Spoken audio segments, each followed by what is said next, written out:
So, good morning, everyone. It's a pleasure to be here and to host such a distinguished group of. Okay.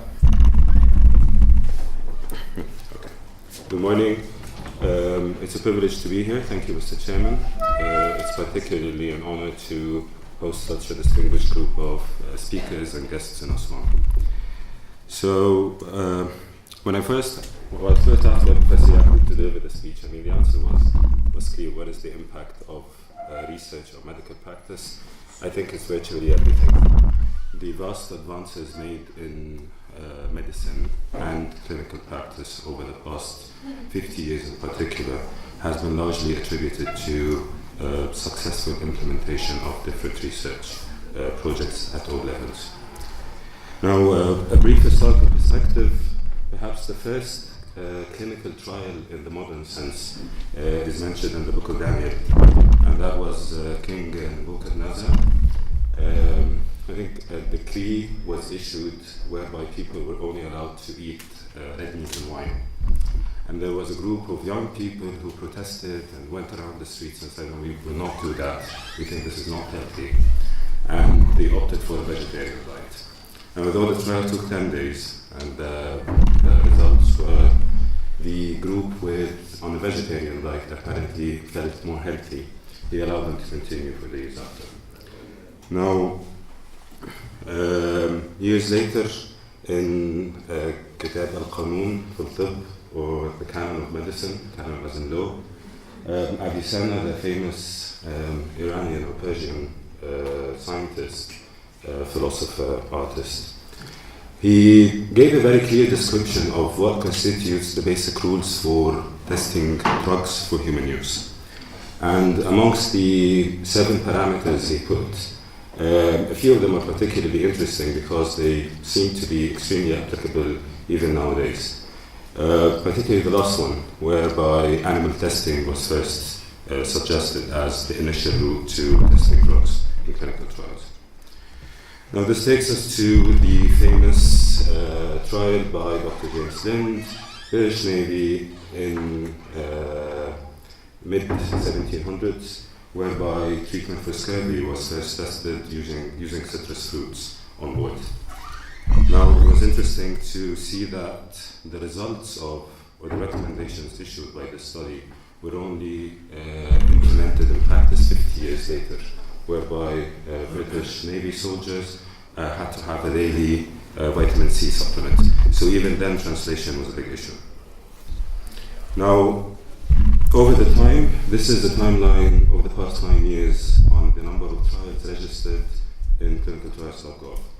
And you can see the enormous, almost exponential increase in the number of trials being registered and reported on a yearly basis. So it's apparent that not only have we started to understand fully the impact of clinical research on medicine, but we've also created the framework and the tools by which we can monitor that and audit it in a proper way. So Wikipedia defines medical research as the basic research, applied research, or translational research conducted to aid and support the development of a body of knowledge in the field of medicine.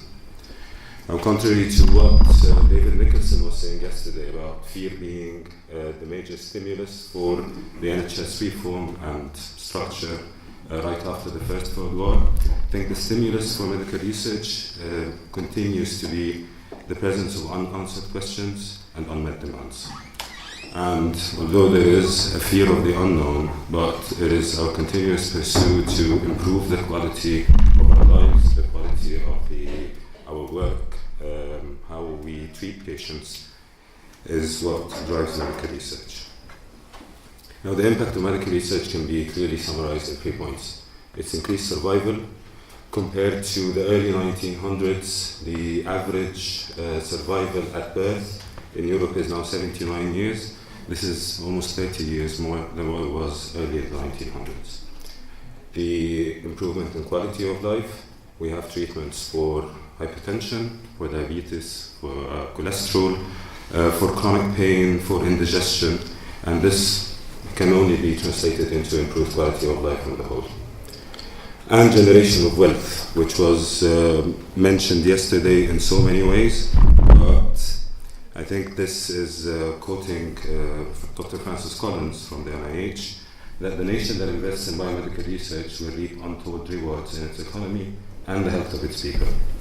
Now, to put this into numbers, these are two of the big NIH-funded trials, and the Human Genome Project was estimated to cost around $3.8 billion.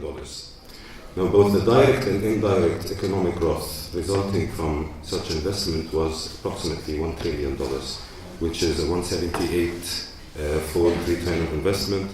I think we have a few business people around, and this is almost unheard of.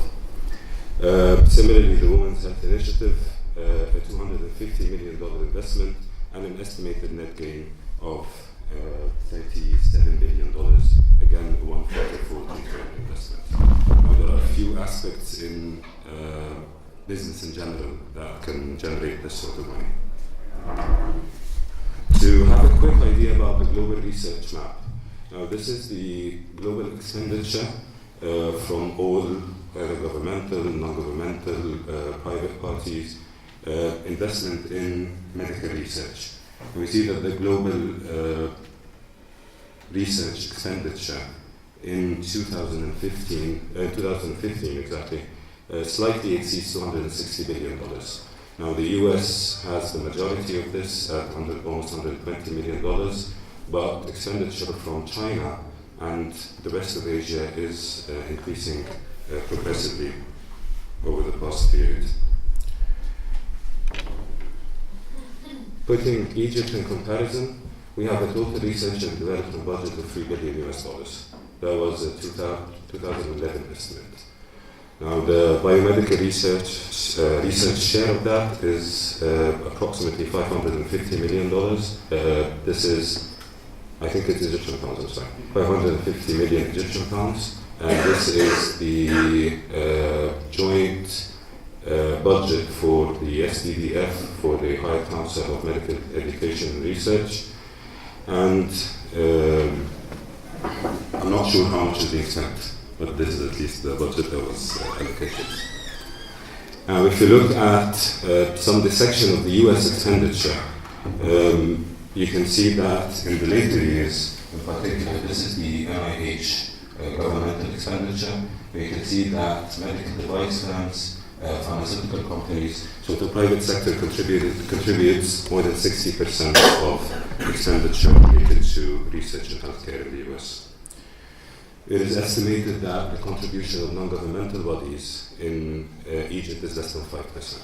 And again, this is across the whole domain. This is medicine, engineering, physics, which is obviously less than optimal. Another thing is related to the number of publications per year. And on the top part of the slide, you can see the number of publications by country. You can see the US contributing almost more than 120,000 papers a year. And on the bottom part of the slide, you can see the number of high-impact articles from those countries. Now, again, if we do a comparison, this is the Middle East, just enlarged on the right side of the screen, and you can see that Egypt's contribution to publications across all fields, again, is less than 0.25% of the world output. And of those, less than 25% are related to the medical field.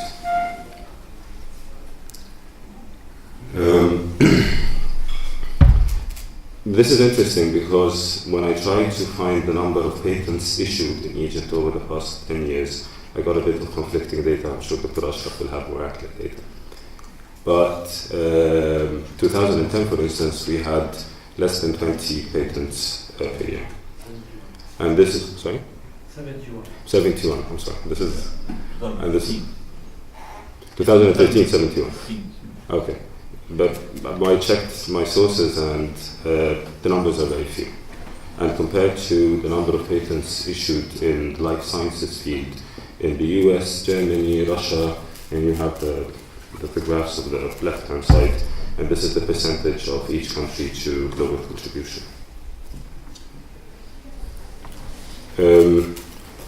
Another thing which is very close to what you were saying, Dr. Ali, is the number of full-time equivalents in thousands on people working in research. And by whole-time equivalents, these are people who are completely dedicated to medical research. I think one of the major issues in Egypt is the lack of people either in universities or research institutes who are whole-time equivalents or whole-time researchers doing nothing else. Now, this has not a lot to do with the policy and with the existing scheme. We'll come to that in a minute. So the challenges on a global level to research are almost similar around the world. There's a problem with funding, there's a problem with human resources, there's a big problem with translating basic science research into the clinical arena, and there is also the problem of prioritization, which occasionally raises its head. Should we be spending $20 billion on an experiment to prove that gravitational waves do exist, just as Einstein explained 70 years ago? I'm not saying that we shouldn't, I'm not saying that it is not important, but I'm saying that it is occasionally unaffordable in some economies. Now, the problem of translation in particular, this was from the Royal Society of Medicine, and on average it was found that products or treatments that have firmly fixed themselves in the clinical practice on average take 17 years. And those are the small percentage of the treatments or diagnostic modalities that actually make it to the clinical arena. And that is estimated to be less than 5% on its own. So there are different ways to look at translational research, and we can skip all the busy slides. But essentially it is implementing the scheme and the infrastructure that can move the basic science or the research being implemented in the lab and take it to the clinical side, implement it, and have a continuous feedback loop whereby both sides of the research spectrum can adjust themselves as they go along. Now, Egypt comes with what I assume is a peculiar set of challenges when it comes to research. The education system. I think this starts with primary education, where children were not taught to challenge the status quo, the existing dogmas. They are not taught to challenge authority. They are not taught to think out of the box, and they are frequently not taught why, or how to ask why, or when to ask why. Another problem which Dr. Ali again has mentioned briefly is the entrepreneurship skills, and I'm glad to see that the Dr. Sharafa Fund is addressing that. While there are some creative and innovative young people around, they frequently don't know the means. They don't know how to apply for a grant, they don't know how to write that, they don't know how to communicate that often. So, and they don't know how to sell an idea to a funding body, be it governmental or non-governmental. So I think that is another area where education is sort of disappointing the huge potential in the young Egyptian people. A major issue is the lack of information.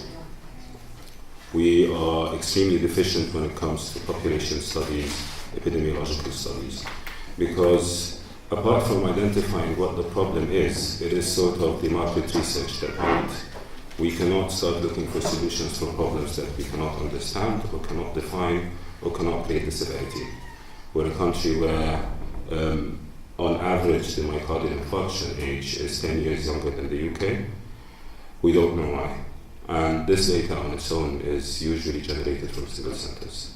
I'm sure there are plenty of fields of medicine, be it in liver, cancer, cardiology, endocrinology, where we still fail to identify the gravity of the current situation. And accordingly, we're unable to devise the proper means of addressing those. The limited contribution by private enterprise and NGOs, again, has been addressed briefly, but unless the private sector is given the opportunity to contribute significantly to ongoing research, I think this is going to be a major drawback on the long term. We're losing a big part of the economy in the country, and it has to do a lot with policy, it has to do a lot with the potential of generating income, and a lot of limitations and restrictions, and Dr. Mahmoud Biul with his multi-center study. There seems also to be little public interest in science. And the best parameter to judge this is the rate of enrollment of new students in the Faculty of Science and Arts. This has declined by 75% compared to 30 years ago. And if you look at the market, the number of scientists who are actually involved in something that has to do with their education or with scientific research is becoming appalling. Again, this has to do a lot with the market, with balancing or matching the subject being taught in university with the actual market, and a lot with, again, the policy making and funding issues. There also is a very rigid academic structure within universities.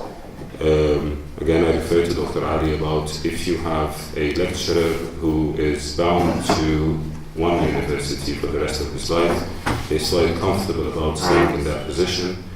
There is little you can do to stimulate him. There's also a big issue with tying the medical certificate or consultant degree to a PhD, which doesn't make sense. So a PhD is something that is being done because it's mandatory to obtain a consultant degree.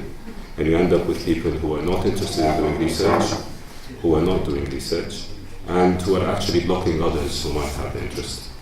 So the rigid academic and university structure needs to be addressed. Again, this is a big issue which has been identified repeatedly, but with little success so far in solving it. This brings us to full-time researchers, and I think that has to do significantly with the previous point. And finally, the lack of coordination between academic bodies.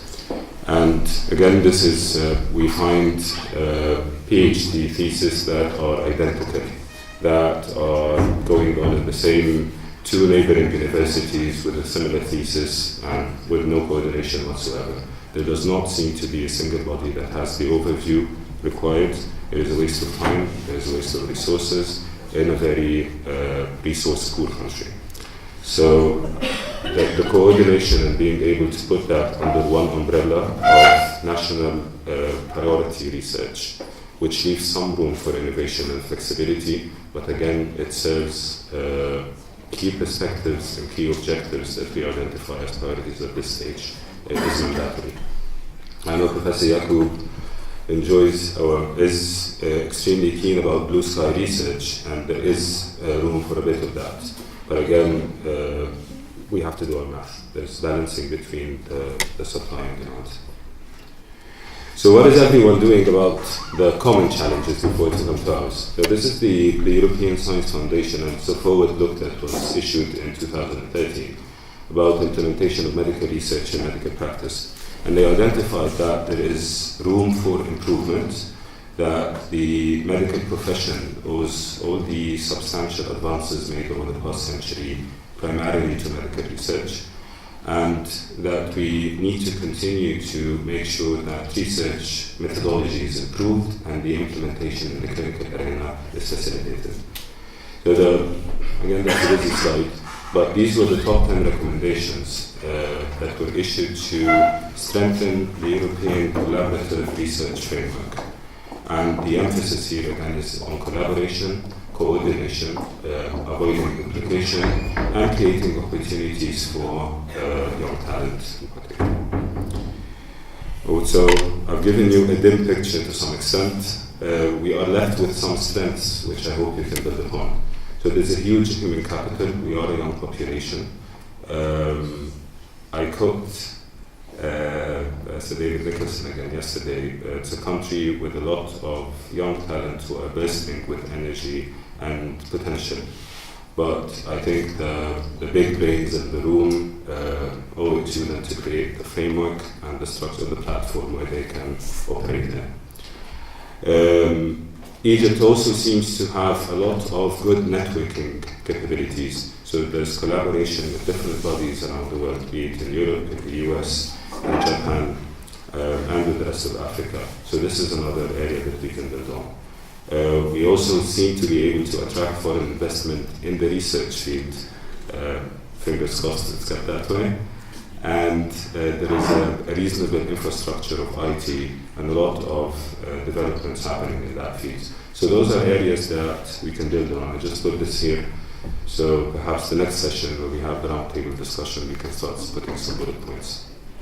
I finally leave you with a word by Leonardo da Vinci, who, again, surprisingly, 600 years ago, identified the problem of translation.